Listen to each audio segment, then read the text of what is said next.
This episode is brought to you by La Quinta by Wyndham. Your work can take you all over the place, like Texas. You've never been, but it's going to be great because you're staying at La Quinta by Wyndham. Their free Bright Side breakfast will give you energy for the day ahead. And after, you can unwind using their free high-speed Wi-Fi. Tonight, La Quinta. Tomorrow, you shine. Book your stay today at lq.com.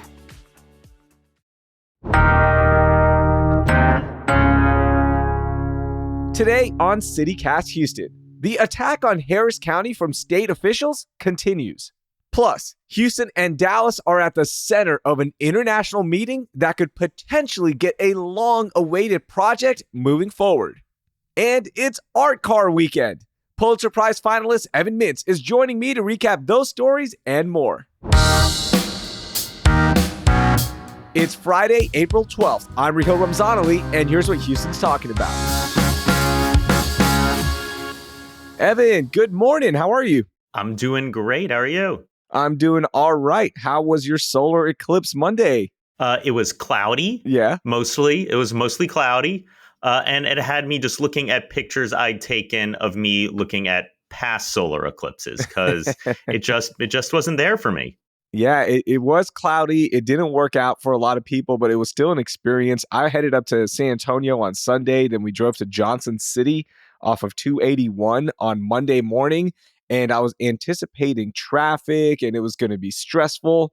But let me tell you, if you go 281 instead of I-10, that was the best thing I've ever done because it was easy, no traffic. The people were so nice in Johnson City. The turnout was empty is the best way to put it. I thought it was going to be packed and we had a great time. And let me tell you, it lived up to the hype.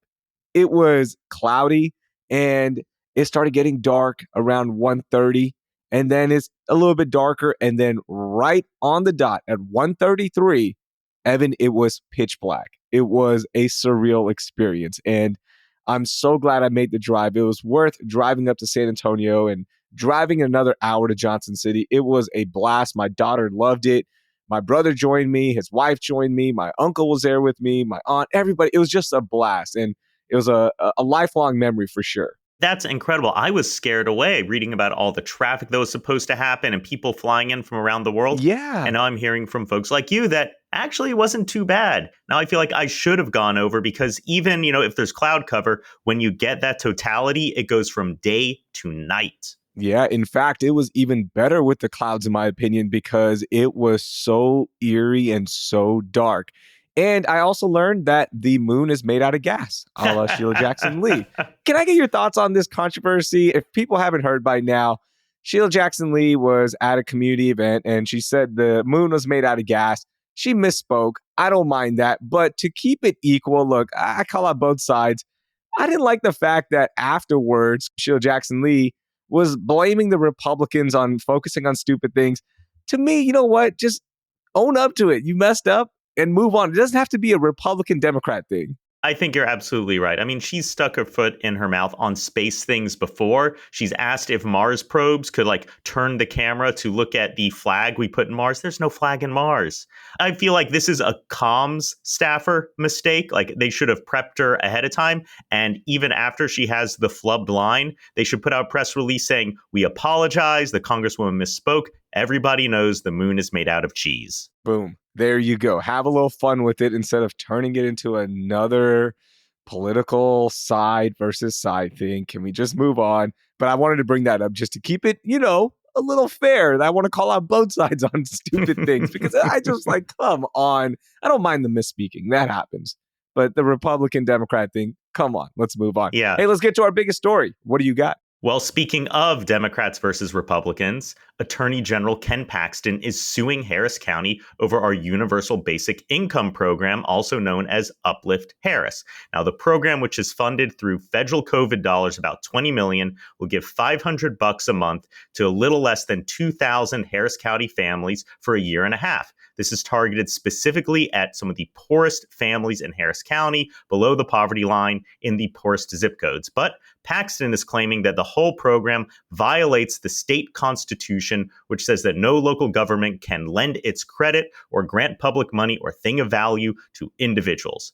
But if you read the filing, it doesn't read like a legal text. It reads like a MAGA rant. And it really gives away the game of what Paxton is doing here, which is picking on Harris County. It happens all the time, particularly if you look back. Austin had a program like this. San Antonio had a program like this. El Paso had a program like this, and they never got attacked by the state. But Harris County tries it, and suddenly there's outrage because they don't like us. Republicans, for whatever reason, love picking on Houston. I mean, remember when they didn't give us the federal flood dollars after Hurricane Harvey? Remember when Ted Cruz ran away during Uri? I mean, remember when they tried to pass some state laws simply to override Harris County's bail practices? Let us be. Come on.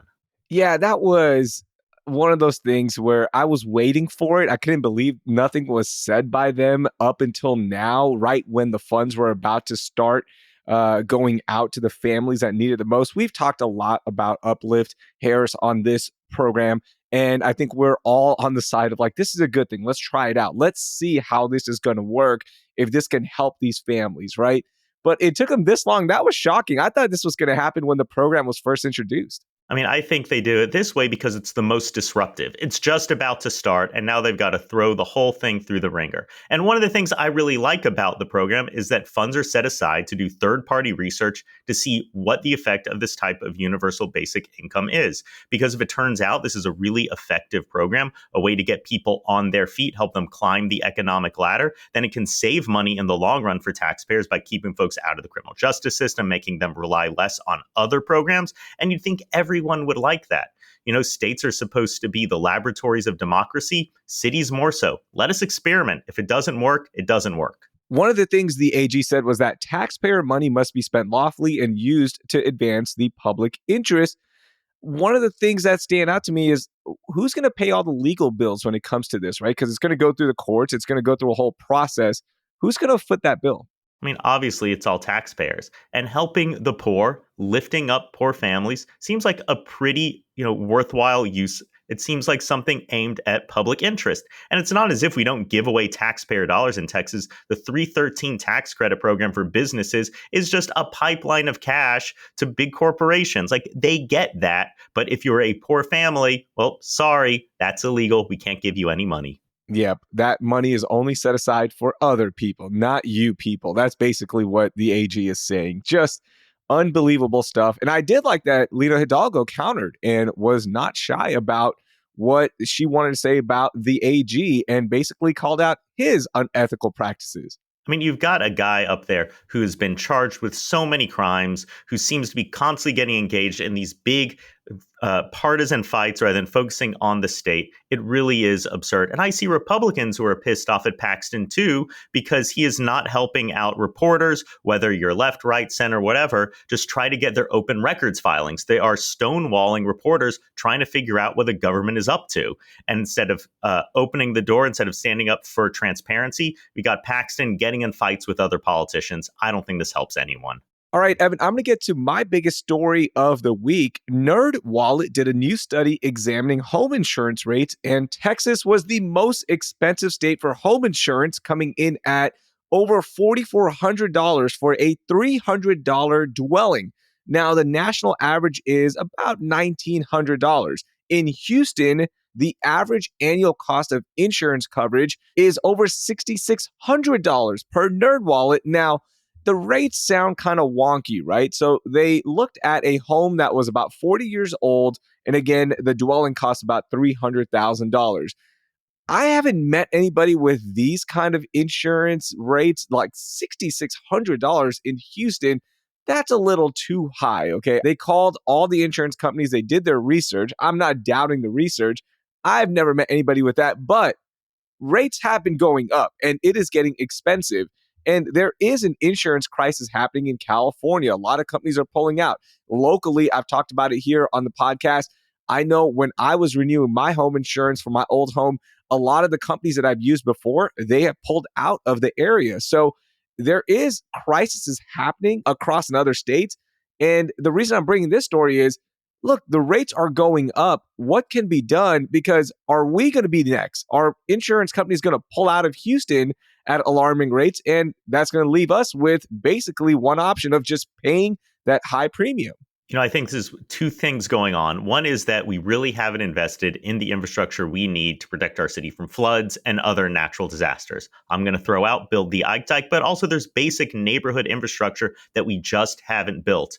And there's no big political reward for doing the boring business of sewers and drainage facilities and upkeep. Like, no one gets rewarded for that. And we need to put more emphasis to get our elected officials to do those things. But also, as the cost of housing goes up and also the cost of automobiles goes up too, you see your insurance, homeowners insurance, and automotive insurance going up with it. If we wanted to lower these rates, a thing we could do is just make housing less expensive, makes cars less expensive. And how do we do that? Well, you can remove tariffs on the imports to certain products that are being used to build homes and cars. We can just tear down the regulatory barriers that make it harder to build homes. We can just get more homes out there, let supply meet demand, and generally try to use everything that we've got in our policy pocket to say, what can we do to lower the cost of housing? And by the way, a lot of people might be wondering, like, why are these rates going up? You mentioned a lot of things. I've mentioned that a lot of companies are pulling out, but one of the main reasons, climate change is intensifying weather events, including wildfires and storms. So that could be another big factor in all of this. So I just saw this and was like, man, everything is going up. And now that there's numbers out there, just truly shows you how expensive things have gotten here recently.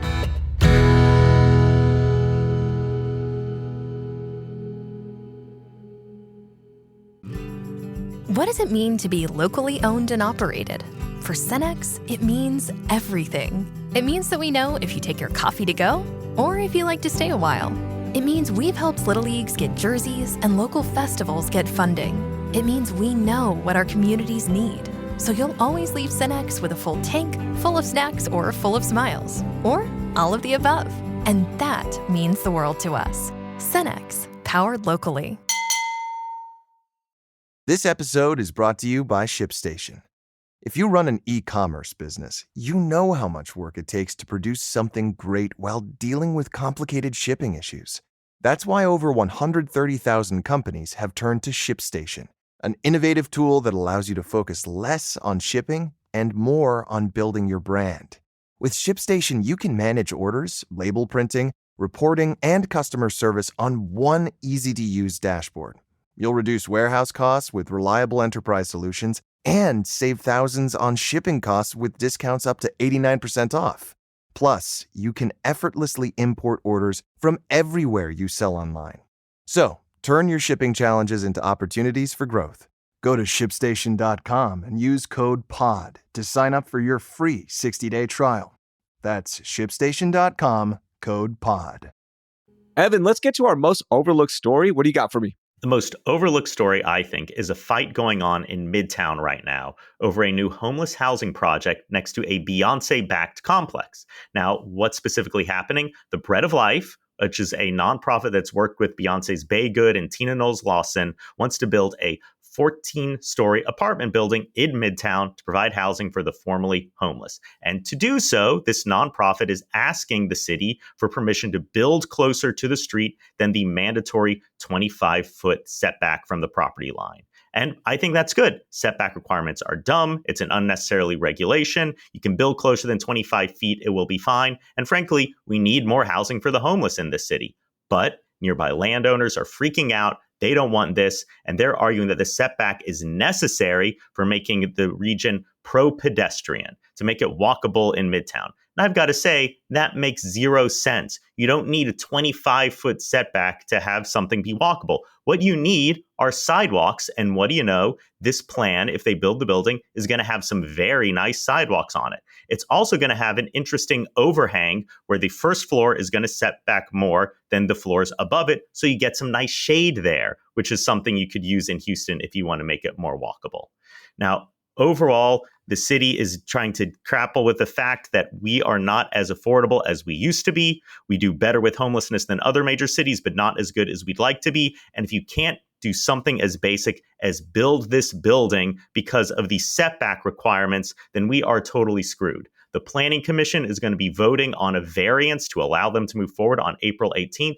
And I think the city just needs to get out of the way. This whole project is a microcosm for the struggles that we are facing when it comes to housing affordability. Is there something else at play here, Evan? Because if the plans have nice sidewalks, they have the shade, and everything is taken care of, why are people fighting back? What are we doing here? I mean, let's be straightforward. They don't want to have homeless housing in their neighborhood.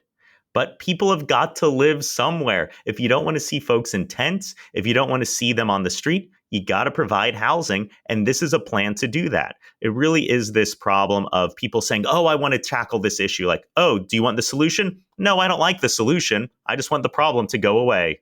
I want to talk about the solution. I just don't want it to be here near me, is what you're saying. Yeah, and this seems like the perfect place to build it. It's near transit, it's in a central location, it's next to an already existing structure to provide housing for people. But the funny thing is that already existing building, known as the Knowles Rowland House, is going to be growing as well. They're going to be putting up a 33-unit building there, and it has a setback of less than 25 feet. But because it already exists, they don't have to get a variance to keep expanding it. But if you want to do something new, you've got to go to the city for permission.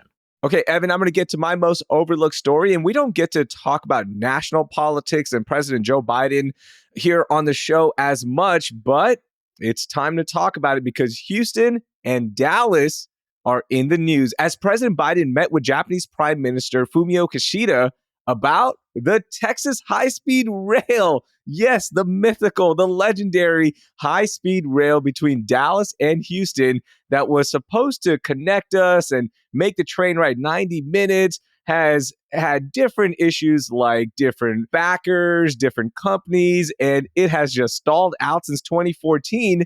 But President Biden is talking to Japan about this awesome high-speed bullet train that's supposed to connect us. Is this finally going to be the way that we get this done? Because I need this train done like now.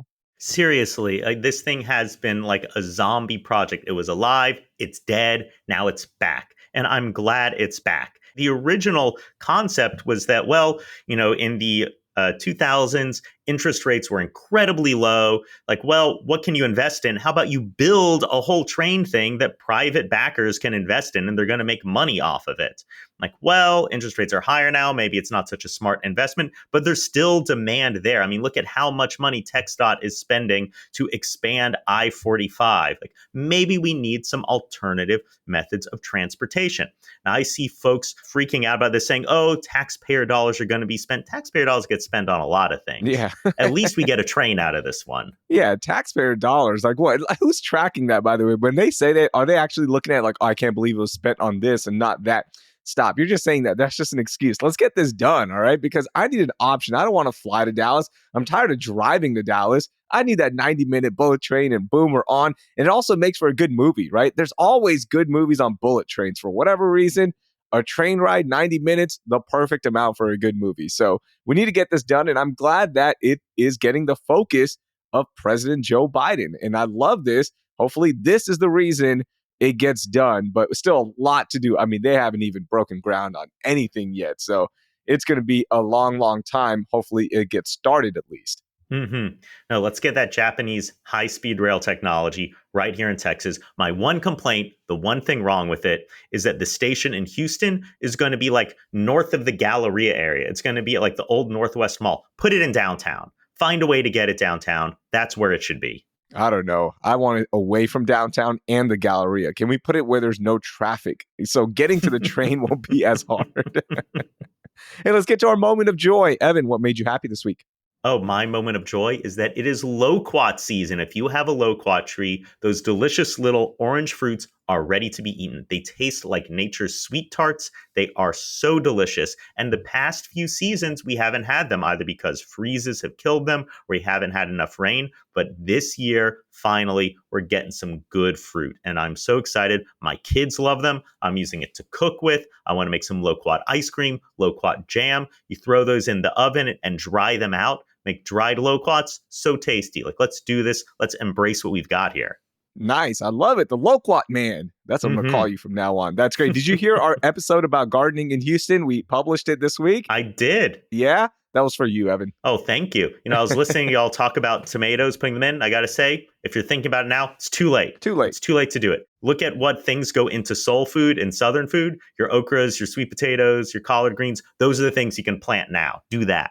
All right, my moment of joy, and this is an easy one. Evan, it's Art Car Parade weekend. The festivities actually kicked off yesterday, and the parade is Saturday. You can actually start seeing cars line up as early as 11 a.m., but the actual parade starts at 2 p.m. And if you want to see the full map, I've linked it in our show notes. It is one of the marquee events for our city. It just shows how funny, diverse, and unique we are as a city. It's so much fun. It's the best time of year. The weather's perfect. It's Art Car Parade weekend. So get out there, go support it, and just enjoy it. Take your kids because their reactions to the cars, it's priceless. It's a beautiful weekend here, so let's get it done. But yeah, that is my moment of joy. You know, the Art Car Museum is dead. Long live the Art Car Museum. It's wherever you see an art car. Evan, that was a lot of fun, man. Thank you so much for joining us, and I will talk to you down the road. See y'all next time. That was Even Mintz. All of the stories are linked in our show notes. That will do it for this week here on CityCast Houston. Our producers are Carleon Jones, Joyce Tang, and AK Al Momin. Our newsletter editor is Brooke Lewis, and the host is me, Raheel Ramzanali. Our music is by the band All the Kimonos. We'll be back on Monday with City Controller Chris Hollins to recap his first 100 days in office. Thank you for listening, and I hope you learned something new.